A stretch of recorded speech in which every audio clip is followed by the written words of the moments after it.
സൂവിൽ നടന്നതിൻ്റെ ക്ഷീണം മാറ്റാനായി ഒരു കരിക്കൊക്കെ കുടിച്ച് ഞങ്ങളുടെ അടുത്ത ലക്ഷ്യം മൈസൂർ പാലസ് കാണുക എന്നതാണ്.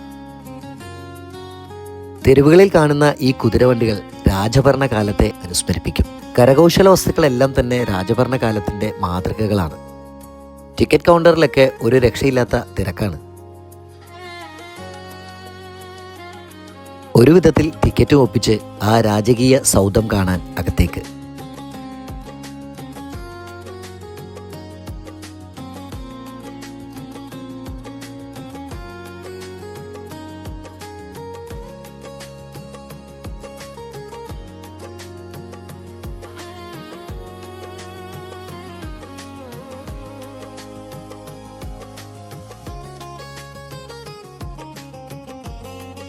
വെക്കേഷൻ സമയത്ത് വന്നാലുള്ള അവസ്ഥ ഇതാണ്. 1793 ഈ രാജകൊട്ടാരം പണി കഴിപ്പിച്ചത്.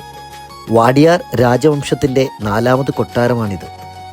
1912 കൃഷ്ണരാജ വാഡിയാർ രാജാവിൻ്റെ കാലത്താണ് നാം ഇന്ന് കാണുന്ന രൂപത്തിലേക്ക് കൊട്ടാരം പുനർനിർമ്മിച്ചത്. ഇൻഡോ സാരസൻ വാസ്തുവിദ്യയുടെ ഒരു മികച്ച ഉദാഹരണമായിട്ടാണ് മൈസൂർ പാലസ് ഇന്നും നിലനിൽക്കുന്നത്. രാജവംശ ചരിത്രമെല്ലാം ചുവർ ചിത്രങ്ങളായി നമുക്ക് ആ കൊട്ടാരത്തിൽ കാണാം.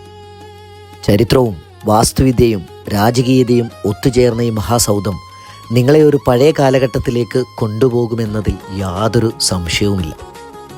കൊട്ടാരത്തിലെ ഏറ്റവും പ്രധാനപ്പെട്ട ഒരു അങ്കണമാണ് മത്സരങ്ങളും പ്രദർശനങ്ങളും വാശിയേറിയ വാൾപ്പയറ്റുകളുമൊക്കെ അരങ്ങുവാണ ഒരിടം.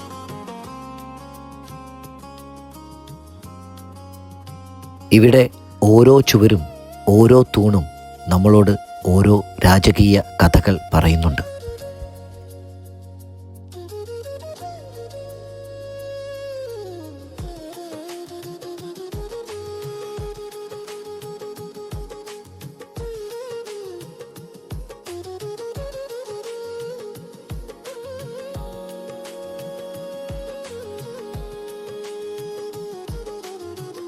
രാജകൊട്ടാരത്തിൻ്റെ ഏറ്റവും പ്രധാനപ്പെട്ട കവാടങ്ങളിൽ ഒന്നാണിത്.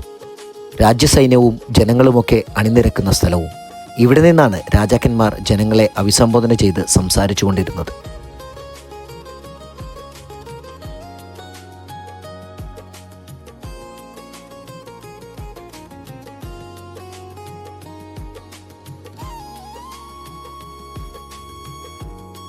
മൈസൂർ പാലസിലെ ഏറ്റവും മനോഹരമായ ഒരു സ്ഥലമാണ് ഇവിടുത്തെ ദർബാർ ഹാൾ.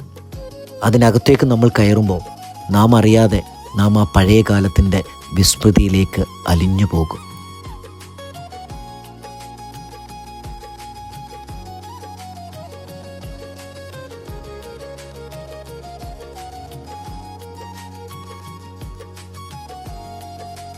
ചരിത്ര അന്വേഷികൾക്ക്, സഞ്ചാരികൾക്ക് ഒരിക്കലെങ്കിലും നിർബന്ധമായി കണ്ടിരിക്കേണ്ട ഒരു ഇടം തന്നെയാണ് മൈസൂർ പാലസ്.